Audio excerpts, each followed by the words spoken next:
best players in the world, like just stand there, and I remember just being next to Paul, and I'm like, so what's the go, mate? You going to Real Madrid? What did he say? He goes, oh, my friend, I can't tell.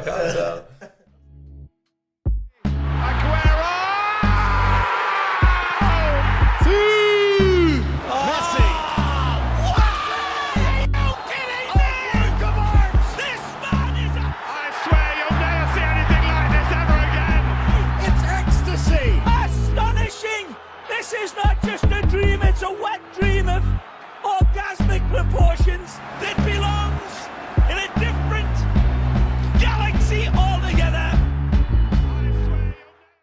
Hello and welcome to the second half of the third episode of the Subs Bench.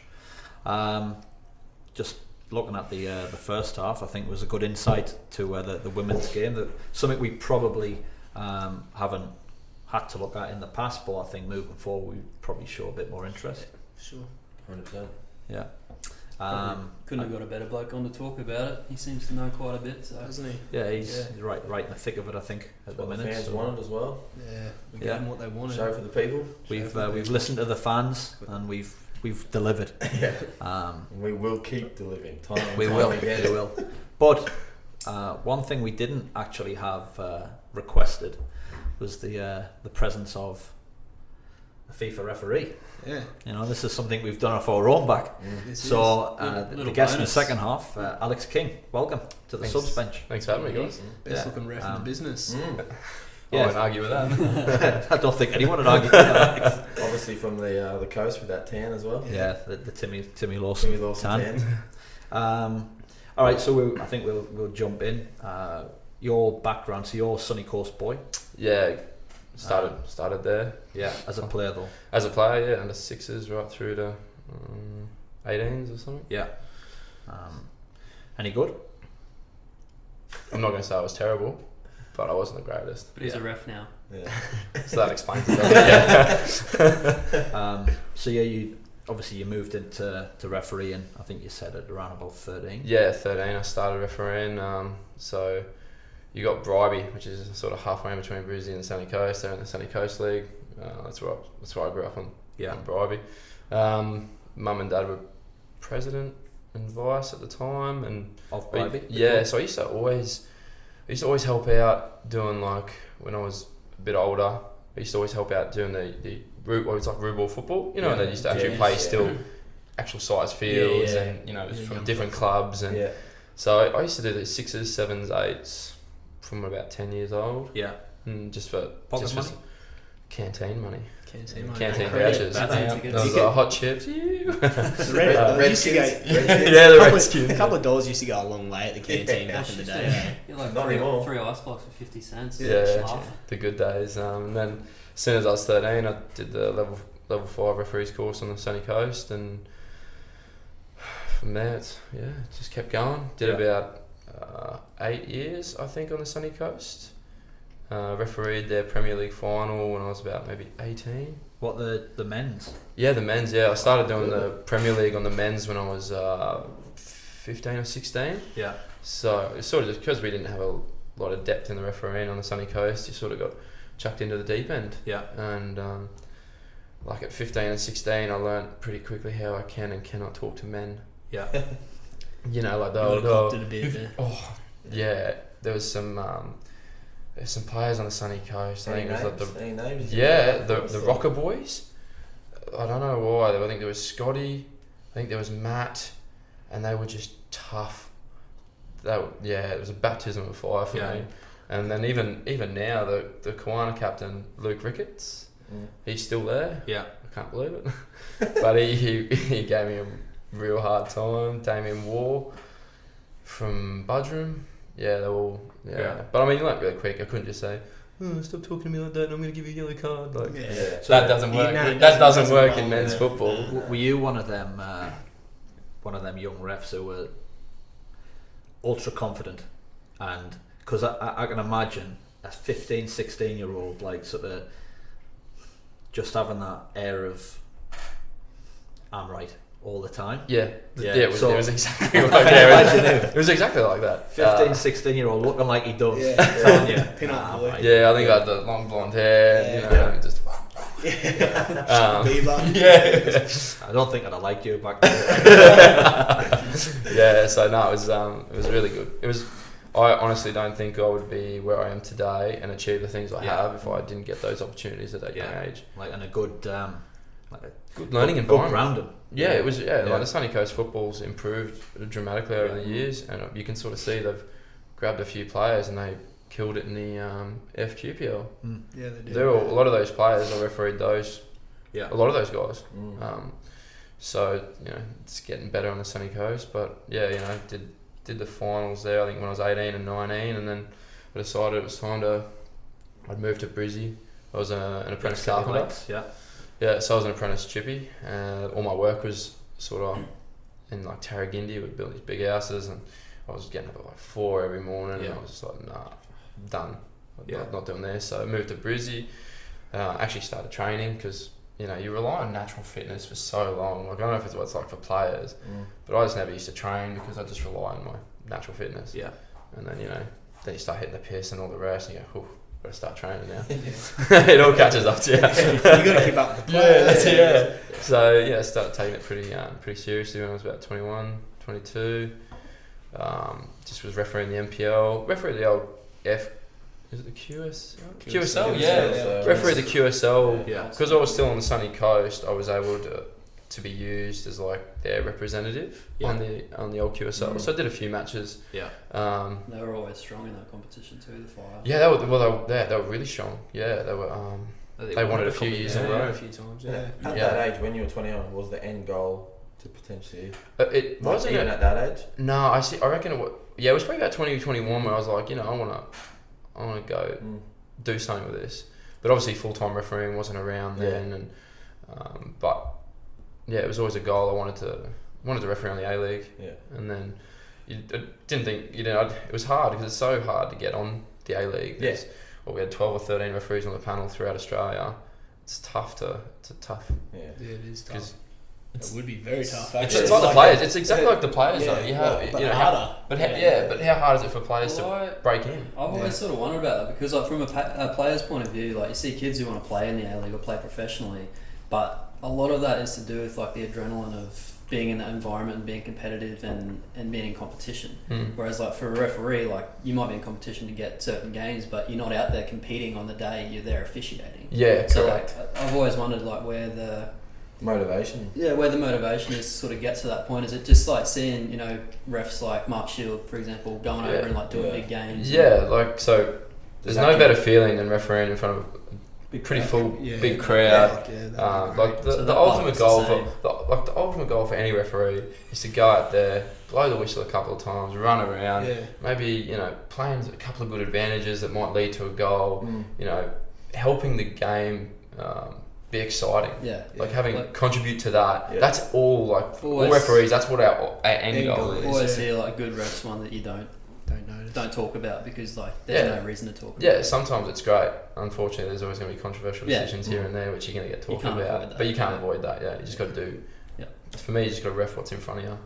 Play as you see it. Just as you see it. Basically, you got the best seat in the house sometimes. To a game. There was. So I did the FFA Cup final in Adelaide last year. Sorry. So that was Adelaide, Melbourne City, and Coopers is quite a unique stadium.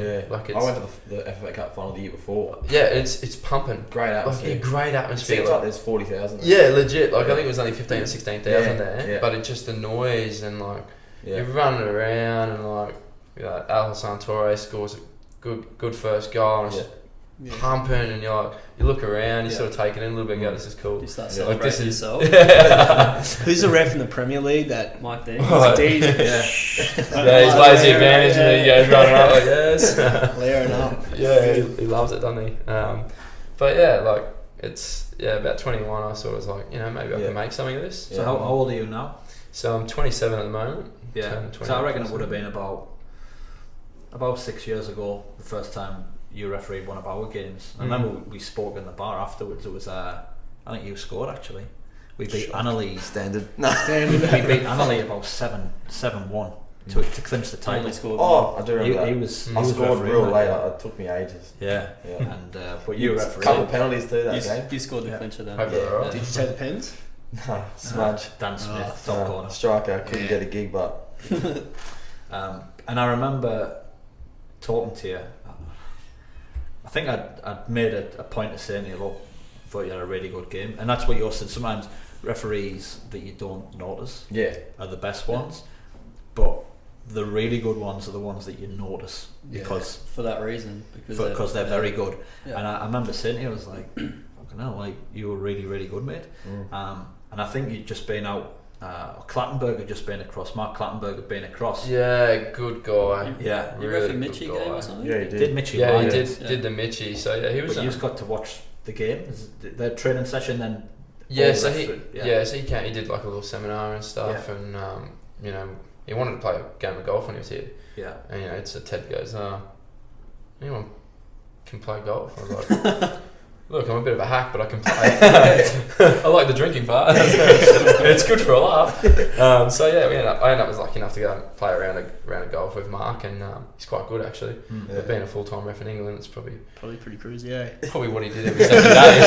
So he might end up on the circuit, you know. But yeah, and it was really good just to get his insight. Like he had some really cool stories. Like he was a real down-to-earth guy, and a lot of cool stories, and it sort of gave you the drive. Like at the end of the day, How old were you then? so it would have been at 22, 21, 22 maybe. Yeah. And you know, like this guy's refereed some massive games in the world. World Cups. And Yeah, Champions League finals. Yeah, and it's just really good to get insight. And he's probably not technically the best referee, but his man management's the best. And you take that. You take that, you take that 100%. because it'll get you out of trouble sometimes. Yeah. Like if people think you're a reasonable guy as well, they sort of let you off a little bit more too.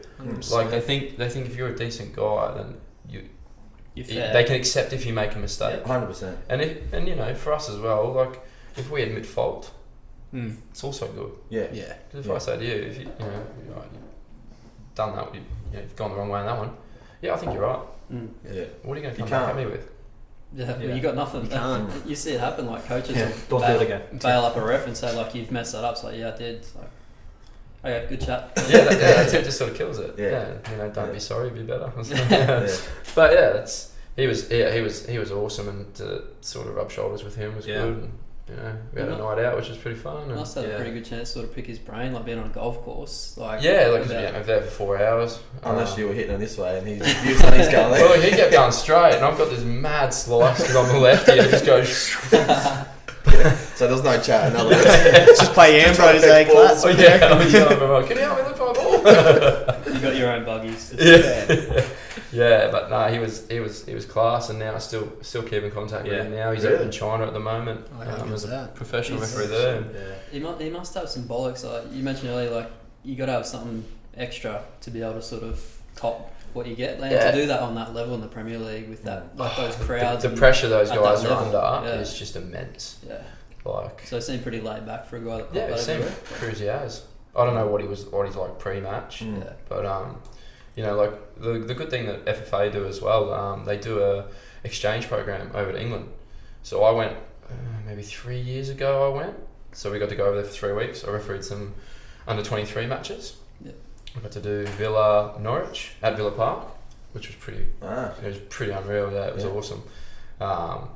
And you know, we do a few games, and then we go to a few matches. So lucky enough, like I got to go to. They asked us, they're like, so you know, who do you support and all the rest.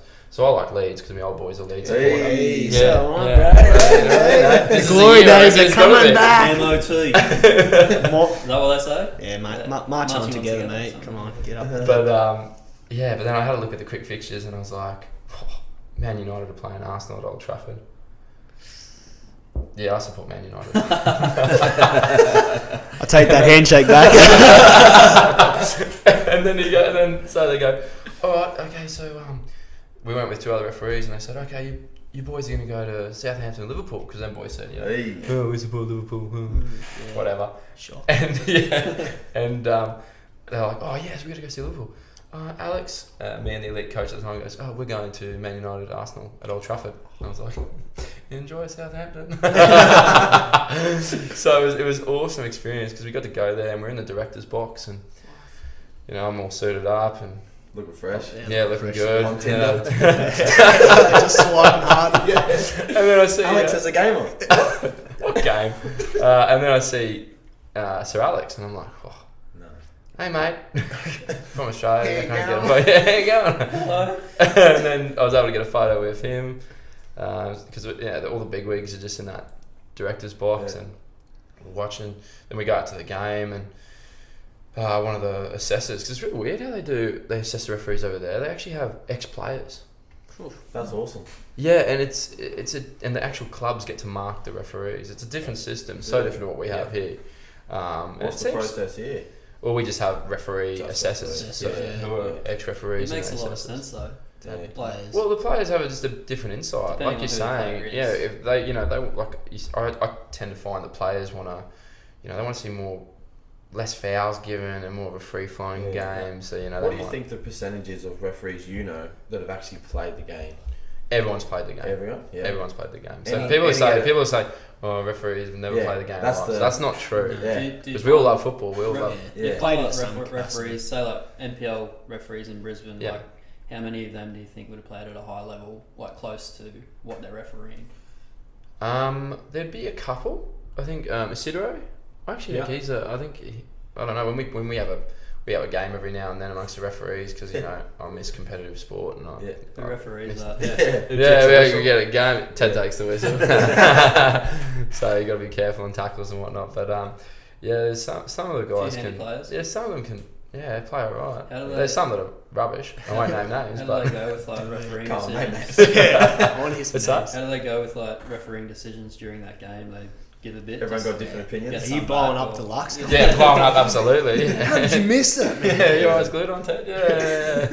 But no, like some of it, you have to have played the game to have some sort of feel. Yeah, 100%. That's the word, isn't it? The feel. Yeah, you just because like in the laws of the game now they talk about like football understanding. You gotta understand football. You gotta live it, breathe it. Just to be the best. Like I'm always reading stuff, like any articles or anything I can read and look at, and things that I can use to talk to players. Like obviously, Oscar Dillon, I can go straight to him and say, mate, I thought you had a cracking year in the NPL, and now look, like I'm really happy for you. Congratulations. You'll think I'm a top bloke. And then it's not giving you any chew. Yeah, that's exactly right. Like it's respect. Yeah, respect. That's a massive one, I reckon. Respect.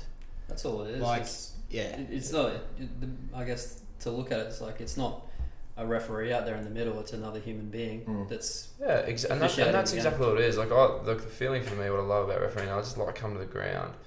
And people are like happy to see you. Yeah. Like they go, we got like, hey Alex, like, and then they might come shake your hand. And you go, I love that about football. That's a massive thing. I don't think that there's probably not enough referees that see it that way because from a player's point of view, like it's exactly the same. You see like a particular person rock up that's got you that night. You think whatever happens tonight, it's going to be a fair game.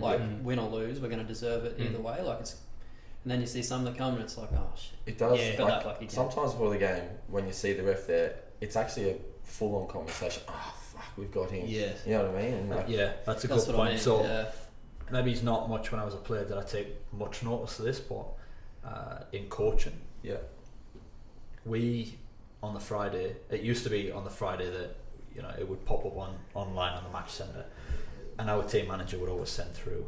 We've got such and such. We got this one. We got that one, and then for the next 10-15 minutes, there's a chat going on between me and Philber about. That's a good thing or it's not a good thing because we've had them before, and it's probably not true, but in your head it's like they never give us anything and it comes into your team talk. They're really good and that's a good thing, like we're fine.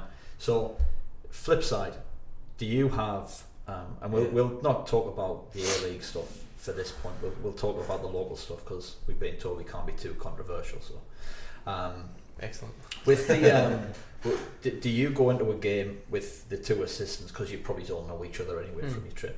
Do you sit there in that dressing room and think, I don't mind this set of coaches, they're all right, we're going to be okay with these?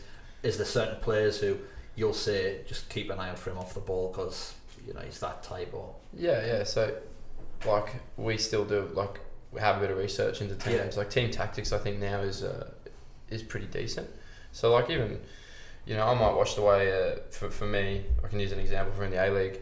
I know certain teams what they're going to do from the kickoff. Yeah. So I change where I stand for the kickoff. Yeah. Because you know now that the ball doesn't have to, you know, go forward. Yeah, people are just going to go straight back. And if you see 3 players lined up here, I go, look, there's a safe bet. The ball's going down here. I position myself here. So as soon as I see that ball go, I go boom there.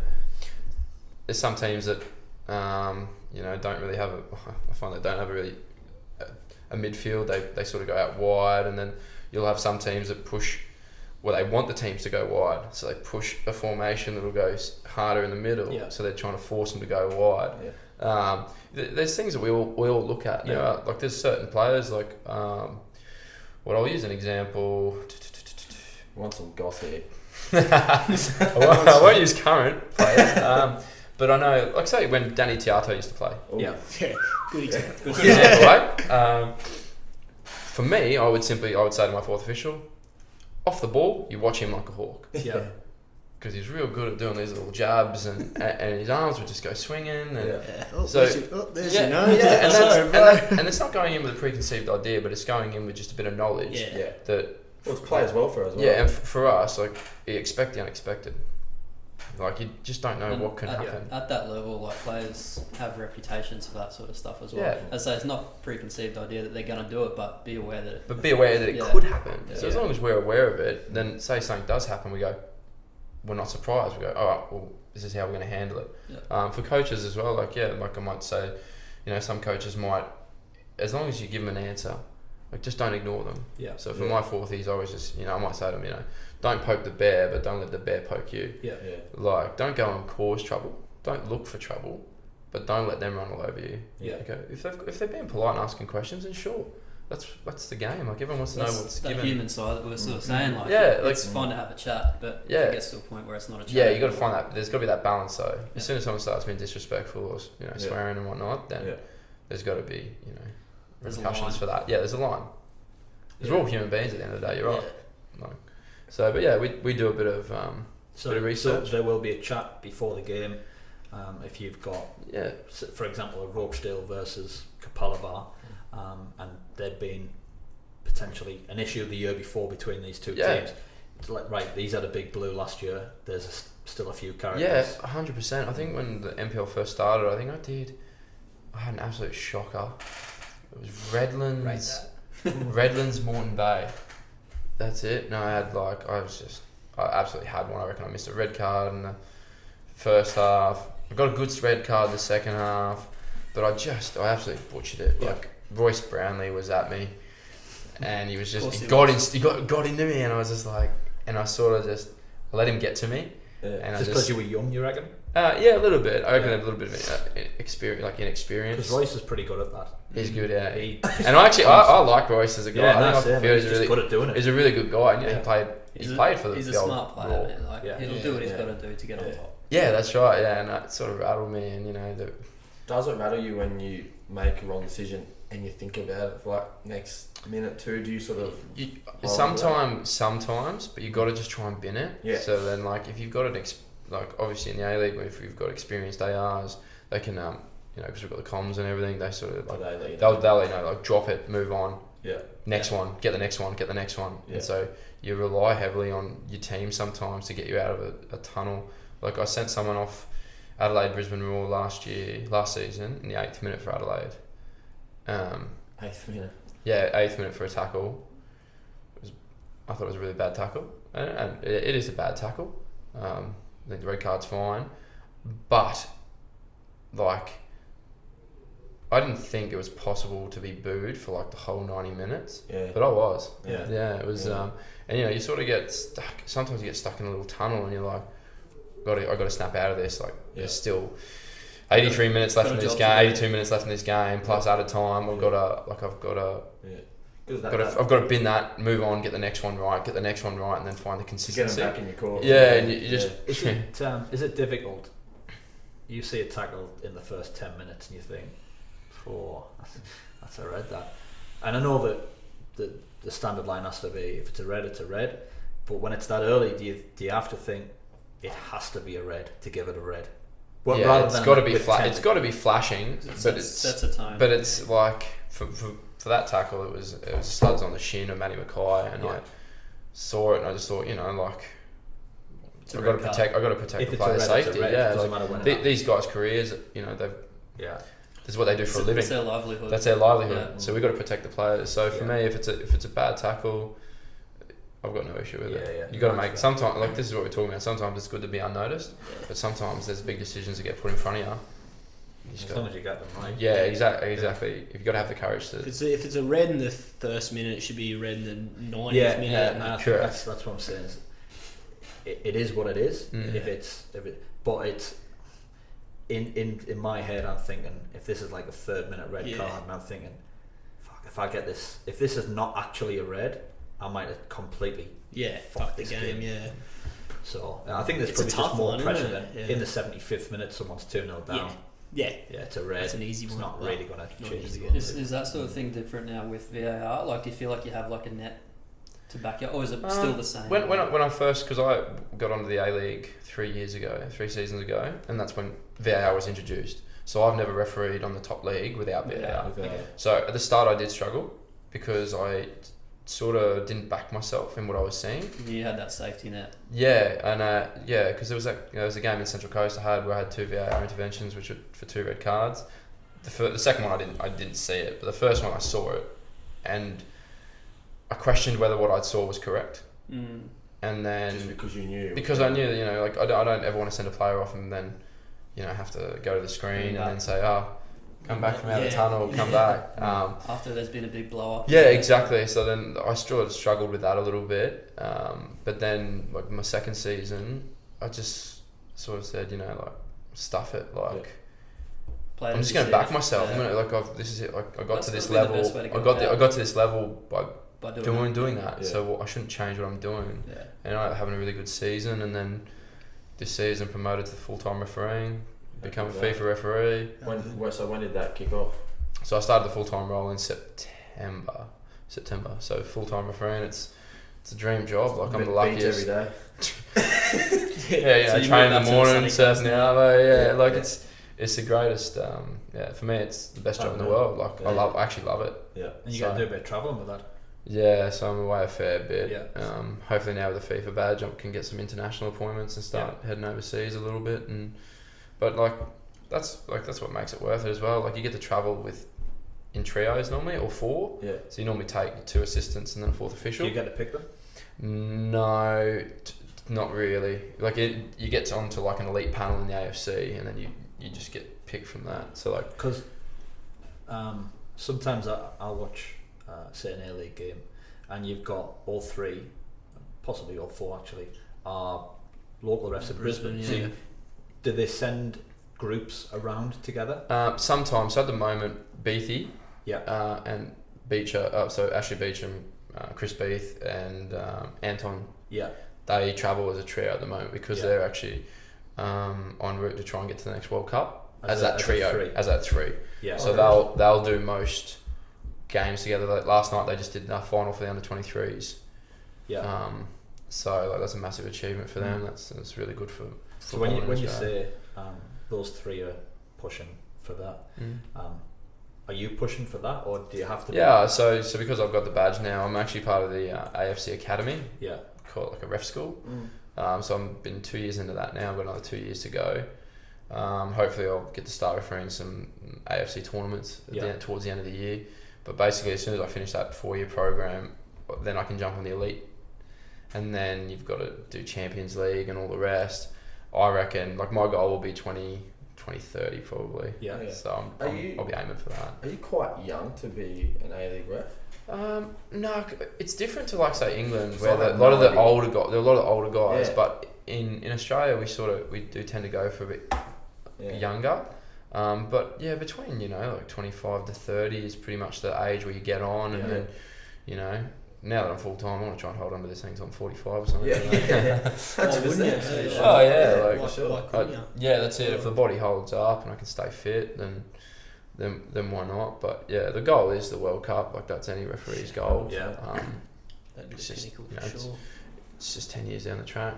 Yeah. So whether I can get there or not. Imagine repping the World Cup final, mate. It'd be unreal. I just went to Russia as a tourist. Yeah. And it was unreal. Yeah. Like the partying in the streets and the singing, it's just it's an amazing experience. To actually referee there on the pitch would be unreal. Yeah, brushing shoulders with the world's best players as Yeah, well. well, because I was lucky enough to do the Man United Perth game in July. Didn't get on the Leeds game, mate. Leeds Wanderers game. No, I'm sort of pretty happy I didn't get on the Leeds Man United game. Well, that would have been good, eh? Tough match. We might have won that game if you were refereeing. It was good to dodge, I reckon. But I think it was lucky. Like I got to run around there, and Paul Pogba's there. Yeah. And, Didn't happen to ask anyone their jersey. Well, I ended up getting I went and bought my own Man United jersey, and then I just threw it in there and said, "Oh, look, I've had to take work off to come here and referee this game. You reckon you could sign this?" And they fully signed it. Really? Yeah, it was awesome. Straight up on eBay. Pay for the trip. But it was it was an unreal experience. Like just some of the best players in the world. Like just stand there, and I remember just being next to Paul, and I'm like, "So what's the go, mate? You going to Real Madrid?" What did he say? My friend, I can't tell.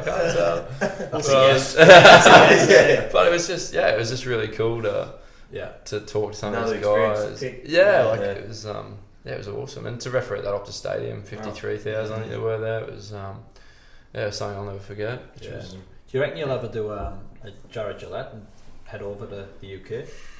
Don't know. How old was he when he did it? So he did it last year, I think. And so he's about 31 or 32. All right. So, but he smashed it here in Australia. He refereed A-League Grand Final year after year, and he was just looking for a new challenge. Yeah. He sort of got clogged up a little bit in AFC, so he couldn't see a progression. So he thought, why not challenge himself and try and go and referee on the EPL? How have they received him over there? I think it's been really good. Yeah. He sent Massimo Luongo off last week or something. Yeah, I saw that. Yeah, I got to hide him for it on social media because he did. But when do we ever get good media about good decisions? That's only the That's true. controversial. It is. But for that one, I have if he does connect the studs and it's up here on his leg, there's nothing wrong with the decision. I reckon it's a good decision. But I haven't seen a camera angle that tell me that it's not a red card. So I'm not sure about that. I just thought it was weird that it ended up being him that sent Luongo. And his first red card too. Aussie on Aussie. Yeah. But no, he's I think he's been received really well over there. He's been doing the VARs on the Premier League as well. So obviously trust him enough, and he's been doing some of those the cup games where he's had like a EPL team against a lower league team. Yeah. But I mean, for them to trust him with an EPL team, I think is. I think because obviously a lot of my mates back home, like social media, and they were all sharing. Can remember when he did that? It was maybe like a 5-minute video on the audio, with the audio, yeah, and it came across really well. Yeah, it came. I mean, obviously it went global because people back home were saying, "Have you seen this referee thing? How good's that look?" So something like that probably really helped because same as what we say, like, "Oh, we've got this guy today." Certainly at a higher up level, the very same thing. There's going to be even more research. Like, he likes to let things go. He'll do this. He'll do that. Word would have got round. Oh, this is the Australian guy who was speaking to players and talks and stuff like that. You know what that does? Like, people look at that, and again, it's like, oh, he's just talking to his assistants. Like I would speak to my there's that human element. Yeah, that's right. Because everyone thinks it's a referee, but we're just the same as everybody. Yeah. We're same as the players. It's that video was really good for Jared because it went. Look, everyone's just gone like, how good's this? Yeah. And, eventually, I don't think we should ever broadcast our comms like the NRL do. No, but I think, there are things in place where eventually you'll hear the VAR stuff, and we've already started with the VAR. In round 1, I missed that handball, and we released the audio of the talk between me and the VAR, we had it a few weeks back for the red card tackle for Ryan Grant. And as long as you don't get to a point where it's like NFL and you're telling the whole crowd what's going on. Yeah, I don't think that would ever work. Just rock and roll it, please. We'll go to hotspot now. And that's pretty. It won't ever get like that. But I mean, if we were able to, eventually we'll be able to, and that'll show that transparency, and maybe people will be more accepting of VAR. It builds empathy, because if I sit there as a player and see what's going on there and think like, they're actually having a conversation about this and trying to work out what's best for the game, like figure out what's just going on. Like you can empathise with the referee from that point of view, as opposed to just seeing the call they make. And you see some VAR decisions like from your armchair too when you're sitting at home having a few beers, and I'm sitting there thinking, "Fuck me, that's tough." Like I'm sitting there thinking, "How I can't even tell." Like, and then it's in the heat of the moment. Yeah. And you've got like there's a fair bit at stake, and you sort of got the two buttons like this. Like just don't press the wrong one. The any key. There's the any key. But this we spoke just before we came on. We'll have a few minutes now. We talk about VAR. We were talking about like the whole offside thing. Now, I'm not a huge fan of VAR. I think it takes the human element out of the decision. Like if you're going to get a bad call, you're going to get a bad call. But with the offside, if you want the video to come in, he's either off or he's not. And people say, "No, it's only an armpit. It's only this." Is it off? Like, what do you want? It's like we only want the calls that we want at that point. Or it's hard to disallow a goal. Well, it's either off or it's not. If it's there, you can't disagree with it. But the other ones are the ones that us three might see it as a foul or a push, and you two don't. Different story. It's not black or white. Sometimes there's, as Leo Soriano has said, there's a grey area. You know what I mean? And that they must be the difficult ones when you're looking, thinking, "Oh, it could go either way." This. Yeah, exactly. But if I have to question something, then it means I should probably leave it alone. Like with the offsides, you draw the lines. Like I said, you get the kick point. You draw the line on where the defender is, the nearest part, whether it be his knee, back, shoulder, nose. Yeah, head. Yeah, whatever. Give it a defender. Imagine you got a big schnoz on you, and you've kept him on side. the old Barbarouses. Alex Warlow being strife. So but for me the offside ones are like everyone screamed and cried about. There's some decisions and with offsides, especially that change the outcomes of games, and when there's money being poured into the league and. People's jobs are on the line. I honestly don't see a problem with the offside lines. They're there, and that's what it is. It's black and white. It's black and white. It's a factual decision, so it's either it is or it isn't. It's the other decisions it's not your opinion on something. Yeah, it's handballs and correctly. It's the opinions that are harder. Yeah. But if I'm not going to say that VAR is going to be 100%. There's always going to be the human error element. Definitely. Exactly. But you just gotta. We get more right than we get wrong. So it's just... That's what everyone's screaming out for as well, saying like, human error, we need to limit that. It's like, that's what this is here for. And it's like, okay, well, you wanted it, now it's here. Yeah. You're going to complain about it. And we can always be better at it. Everyone can always be better at it. But it's still early as well. It's what, 3 seasons old? Yeah, we've had it for 3 seasons now. So it's only going to improve as well. Yeah, and that's it. We will get better. But at the end of the day, we can't see everything. In 90 minutes, we do the best we can. Yeah. But sometimes I might be on the 18, the pen area, 18 yard, and that keeper launches it, and I've got to try and make 80 meters. Yeah, Usain Bolt. In 5 seconds. It's just not happening. Yeah. And if something happens in the pen area, I can guess. Yeah. But it might not be right. And I don't want to do that. So if you don't see, you're not going to. If I don't see it, I just leave it alone because then it's considered a missed incident. Yeah. And that's something that the VAR can go, he can go, he's actually not even seen this, so then we can send him for an on-field review and I can actually go and have a look. What's the thought process then? Go to the screen. Yeah, you've got to go over with an open mind. Coach giving you grief. Do you feel like you've got you've only got like an X amount of time and at the start when I had to do the first couple, but then when I had one in round 1 this year, I just sort of went, all right, like I'm just going to go in with an open mind, have a breather, just relax. And we want to make quick decisions, but they have to be correct. Right. Yeah. So even if you take a little bit longer, it's probably more beneficial as long as the outcome is correct. Yeah. Like if you take an extra 30 seconds to maybe But do you feel roll that, it through? Do you feel that pressure when you're... I was going to say... Yeah, it is when you're tough. going across, game stop. You know the Fox Did the butterflies come? And then you see old mate is following you with the camera and you're like, oh no. And you just know the commentators like, oh, Alex King is taking his time. He doesn't look very sure about it. But you just got to try and bin that. You just sort of just got to forget about it and just go over in the VR. You have your conversation with him and he'll talk you through what he'll just say, oh look Alex, I'm going to show you maybe if it's a handball decision, he goes, all right mate, I'm just going to show you the still shot of where the point of contact is. You go, all right, sweet. Roll it through for me at full speed. Yep, I'm going to show you this one. And then if I want to look at something else, I might say, you got something else for me? You got another angle? You might show me something different.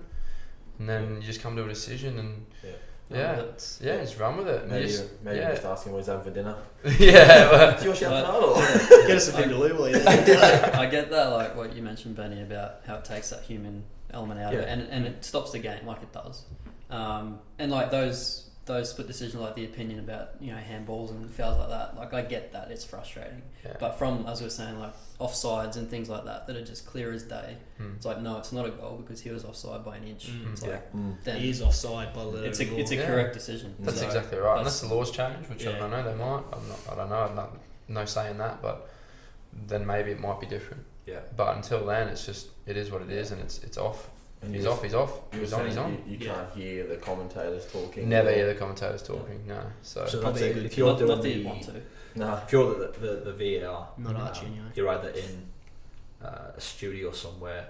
Most likely in the studio, or if it's in a stadium that hasn't been tested for our VAR purposes, then you got to do it at the ground. So say at Redcliffe it was done in the van. The game there that I did, and then yesterday I was in the van as well. Just at the ground. And you've got the Fox. So you got the live coverage, what Fox has shown, and then we've got all the access to the other cameras. So you have your Hawkeye operator, you have the VAR, and then you have an AVAR. So say I might have to look at an incident, I might say, I need to check that. You go live play. And then I start checking something, and I say the Hawkeye operator, give me this. Have you got something behind the goal? Give me the 16. Whatever I'm checking. And so that's pretty much how the whole process sort of works, and then hopefully we get it right. Do you prefer the referee and then the VAR? Yeah, I prefer the referee. It's quite it's just more nerve-wracking because you're in a room and it's silent, like in the studio. In the VAR centre in Sydney, it's just quiet. And it's just you're sitting there. Tense. You don't know. You just sort of like you're watching the game. Watching the game, and then does time move slower in the VAR than yesterday was really good, because it was scoring goals, a heap of goals in that game. 4-3 was a really good game for the A-League. It was a good game. It was really good to see so many goals and all the rest. But it's just much for muchness really. But I like the refereeing part. I like running around and blowing the whistle and interaction with players. Interacting with players. And that's what I enjoy doing. But the VAR is a new skill, and it's something that I want to be good at too. So I have no issues going in there. Is there anyone, like you said, that like if you're VAR, you sit there, you got one person here, one person there, is that get stuck next to like any heavy mouth breathers or anything like that? It's just silence. Anyone that sweats profusely? I talk a little bit of crap as well, just so our minds don't just fall asleep, because otherwise if you're just sitting there and just in silence, you got to talk, you got to make sure you still brain's still stimulated. Snakes in there or something? You always have a couple of snakes. No schooners, but we saw in the Greek in Greece, I think it was the Uber Eats delivered into the little van. But bit of Guzman. So it's a bit of snakes keep us going. Nice one. But it's good. Shout out Allen's. Starburst, are you? Trying to get some sponsorship. Well, look, if you're ever in Brisbane, scissors, paper, rock. A few coffees, bagel.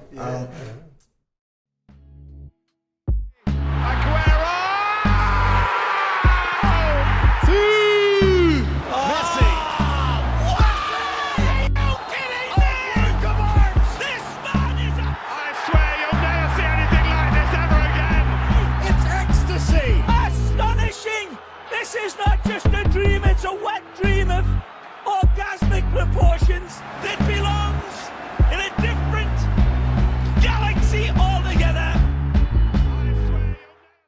It's game smarts, and it's like unfortunately it is part of the game. That's that if you're getting hit in the box, you're gonna probably go down because you're gonna get. That's one thing. Defenders all go, "Oh, he's diving." Well, no, mate. There's contact. There's contact. There can be contact and not be a foul. He may be looking this for is football.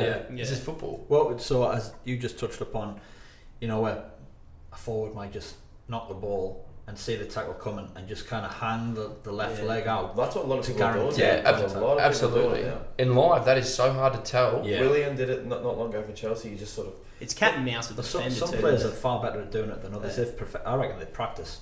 They practice it because they're that good at it, and they draw fouls. So they're factors that we look at. So say there's potentially, if I see there's a massive touch, that's something where I go, hold on, if he's not going to win this, he might try and win something off me to try and get. Yeah. So that's something we can always look at, and you can sort of see how a player falls tells me a lot about what actually happened. Yeah. Like you also think, okay, how he fell, like what caused him to fall like that. Yeah. I feel like the most obvious ones for me, for that, like the ones where you're trying to round a keeper. Yeah. And you see a keeper coming out, and you know you just got to get a touch, and if you're on the way down, he's going to take you out. The keeper ones are the hardest ones. Because the ball generally is going away from goal, isn't it? Yeah, but because but then if he blocks away and you have to try and jump over him, and you might leave, they doesn't take much. Tough decisions. But it's the better ones are like with the attackers where you can see that they're not going to win anything. Ball's going to go out. It's not within playing distance, and they might leave a leg in and then go down, and then you just. But that's the other hard thing is players are just trying to get any sort of contact on the ball. They have no chance of even getting the ball after that touch because they're just trying to get that contact from the player. Yeah. Does that ever come into your decision? Yeah. It doesn't seem to for a lot of people. Like if they've just got a touch of the ball, if the touch has gone out. It comes back to football understanding and knowing what's within playing distance, and you sort of go, well, this guy's trying to have me here. He's trying to win something here, and it depends also what the score of the game is too. Yeah. Sometimes you might be thinking if it's 0-0.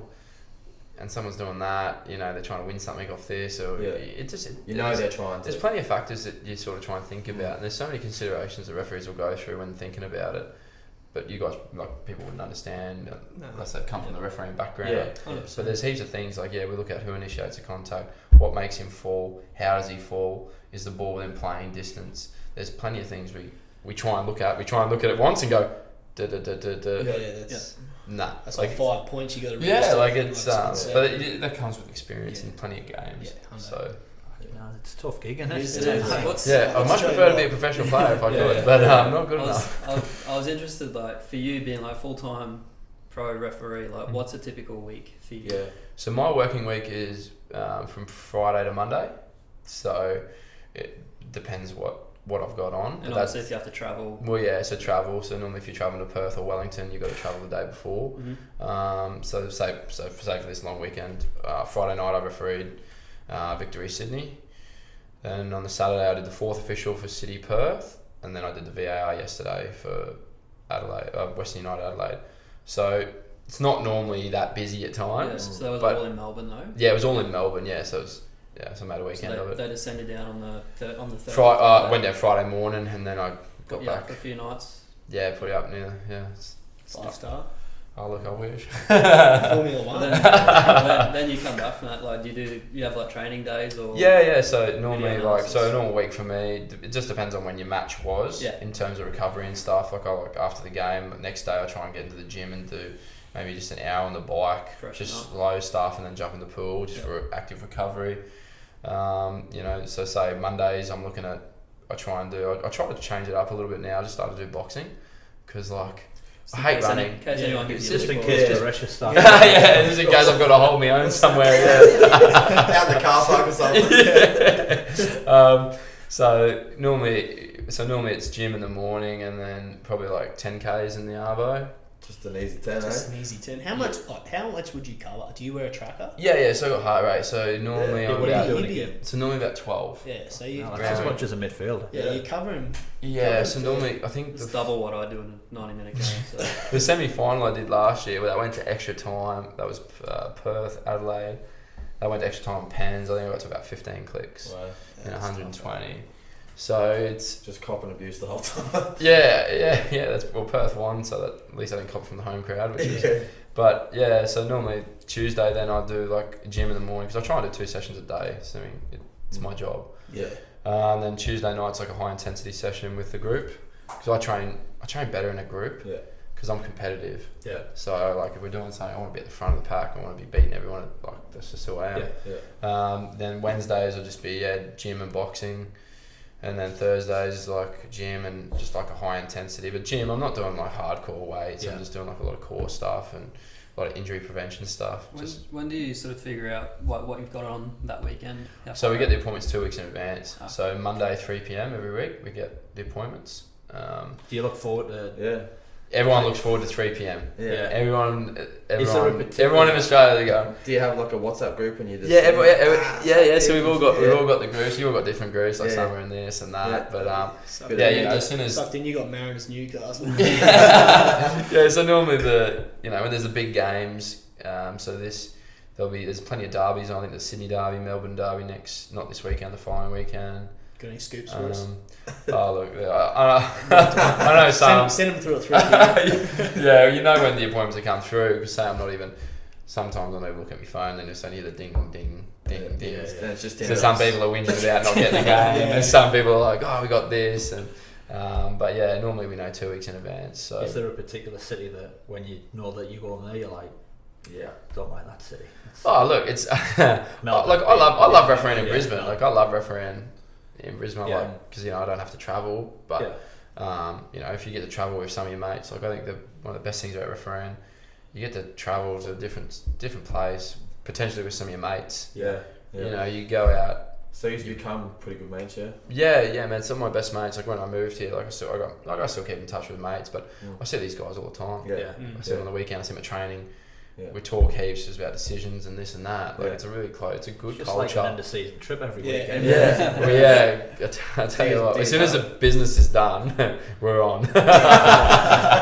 So, do you ever run into any players after? Like, say you have a few after. Oh yeah. Last night I saw Paul Izzo was out from Adelaide. Yeah, basically he's a good guy. Yeah. Like a lot of players are really good guys off the field. Yeah. They're, like you said, just human beings like this. Anyone had a crack at you after? Nah, no one's ever had a crack at me after. They're normally pretty good. Now you're boxing, you're just waiting. Yeah, I'm waiting my chance. Mike Tyson. But it's just like I said, it's the best job in the world. Like I don't get like people like want to abuse and that. I don't get too bothered about it because I get to travel with mates and have the best seat at the game, and I get to just run around. And do you cop any like good bits of it, like things that you hear and you're like, that's pretty what like, the pros? Funny shit. Yeah, good bit of banter. Oh yeah, sometimes it's pretty funny. Like some of the players are quite witty. Yeah. Some are quite witty, and anything from others. the crowd. I don't. You don't really hear unless it's the booze. Yeah. But like normally you don't really hear it, like because you're running around, you're sort of just like you're switched on, you're looking at this, you're looking around, you don't really pay much attention, which is you just sort of run around doing any bits of funny banter with players. I know we spoke before about a couple, but I don't mind letting them know when they've missed an open sitter in front of goal. Like I can get the throw in wrong, but you can miss from 6 yards out. Good one.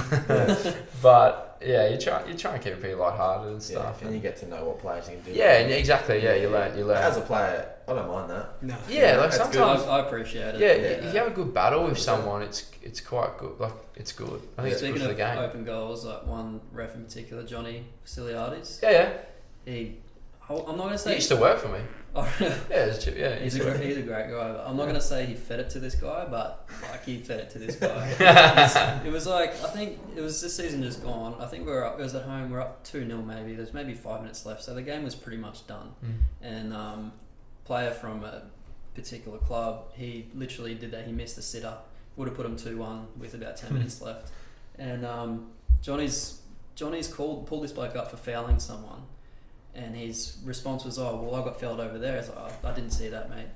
He's like, "Well, how do you not see that?" I was like, "Well, just because you missed a sitter a couple of minutes ago, mate, don't take that out on me." And the guy had no response. He turned around his back. And that's it. Sometimes it's good if you've got. You always have those one-liners you just keep in your back pocket for just the opportunities. That quick wit, like he was under the pump, and there's people yelling because there's fouls and whatever, and he's just out of nowhere. Like, well, you missed a sitter, so I'm allowed to miss one as well. Yeah, exactly. Off you go. Johnny's one of the good ones at at our level.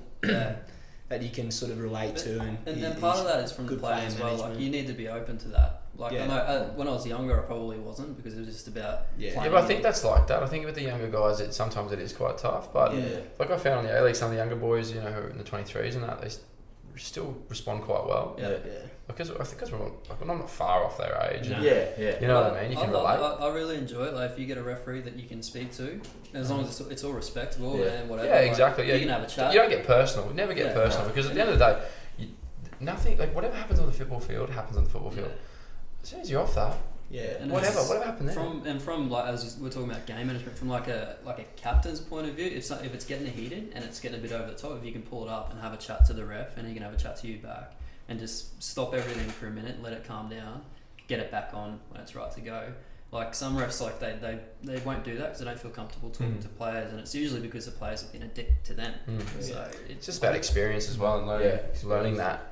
Because you're gonna have young referees. Yeah, because we need to, we need them. We need them. We need referees. We need more of them. It is a tough gig, and like there's going to be mistakes. Yeah. Like there's going to be mistakes. Has there been any big mistakes for you that had a pretty negative response, even from the media? I know we were speaking before about certain things that happen, and you're waiting for it to pop up in the media. For you, it's on TV, like it's there. Yeah, well, I got nowhere to hide. Yeah. You got 16 cameras. If I'm wrong, then I've got to put my hand up and go, I got that wrong. Central Coast, would have been, when I missed 2 red cards, it's pretty bad for me. But you just got to bounce back. Like you just got to realise at the end of the day, it is a human element. Like I'm still going to wake up the next day, have breakfast, keep living my life. I don't ever want to make mistakes as well. Like I want to be perfect, but unfortunately, you're never going to be. So you just got to learn to deal with that and sort of try not buy too much into what you read and what you see. The media has a big part in it, doesn't it? Absolutely, yeah. So, a lot of people who don't have social media on who referee because they just don't want to. Yeah. But they just get rid of everything completely. Yeah. But whereas I like to see what's going on and I probably read too much into some things when I shouldn't. Yeah. But everyone's different. That's life. Everyone's different. Life. Everyone how they deal with things and that at the end of the day, like I said, I get to travel. I get to do something I absolutely love, and I'm so lucky. It doesn't bother me what people have to say. Yeah. Like they can say, call me whatever, say whatever. At the end of the day, I get to travel and do something I love. Yeah. Cool points. Just we'll finish off. Just I suppose short fire question type of in the local scene, because most of our listeners probably that's what they watch. Favorite grounds to go to. Oh, you can't go past Lions, hey. Such a good it's pretty impressive facility. And a few times I wish I had gone past because Mick does a good job there, the groundsman there. Go inside for a slap afterwards. Like it's... Lose me match fee. They're all put on the catch for the pokies. I enjoy Lions because I think it's just a really nice pitch and they've got some really nice facilities. I used to really enjoy, obviously with the NPL, going to Sunny Coast, the Fire. Fire was there. Because that Kiwana precinct there, that's unreal. Decent. Yeah. It's a pity they haven't been playing well. It's a pity they haven't been playing well. But I used to love going there. Yeah. What about Toowoomba?